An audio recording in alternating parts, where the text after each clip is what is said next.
Hello everybody out there on YouTube, and it is I, James, once again with another Trolley Tuesday.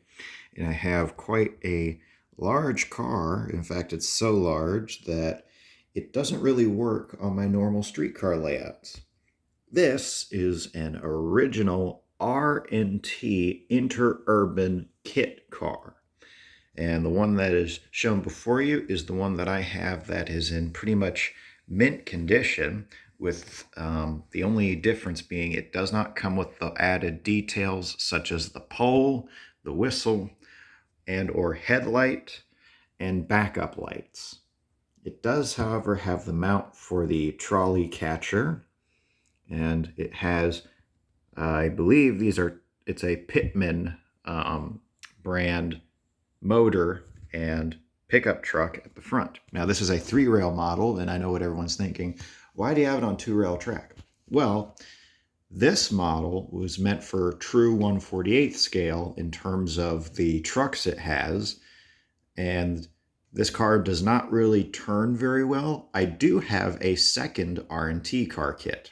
I have 2 of them. This one, the trucks are a lot better suited for flat T-rail or regular true to scale O scale rather than the tubular 3-rail track.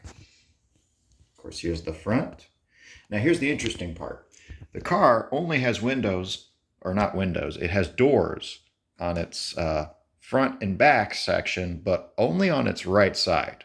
There are none on the left side. If I can show you, there you go, look at that. No windows, or doors. I don't know why I keep saying windows. I am very tired today. Anyway, there you go. No doors. They're only on the right side.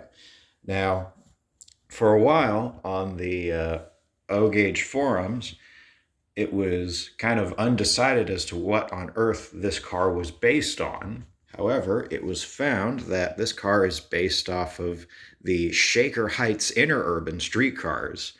The main giveaway is the headboard placement as well as the front window, and the fact that, well, it does have this I'd call it a faux cloistery roof on the top. It doesn't have windows or anything. But this is, of course, you got your little ladder up here, and this is where your pole would be. There's a little mark hole right there for it. Of course, there's the power truck, and then there's the pickup truck. Again, it is meant for 3-rail operation. Now, just to give you a rough idea on how big this thing is, here is my Salt Lake and Utah Railroad 104 steeple cab. And right there, you can kind of see that. And then as another comparison, here is my modified Pitman car. I'm still in the process of repainting it, but there it is next to that. Now, I know what everyone's thinking. Well, if you have this kit in mint form, in terms of that the body hasn't been painted yet, are you ever going to paint it? And are you ever going to fit a pole or anything to it? And the answer is yes, I will eventually do that. The main reason I've kept it like this is because I haven't really found any painted examples aside from the Thomas Industries 101 public transit scheme for this, which is a copycat of the Mill Toys public service and rapid transit cars, which I do own.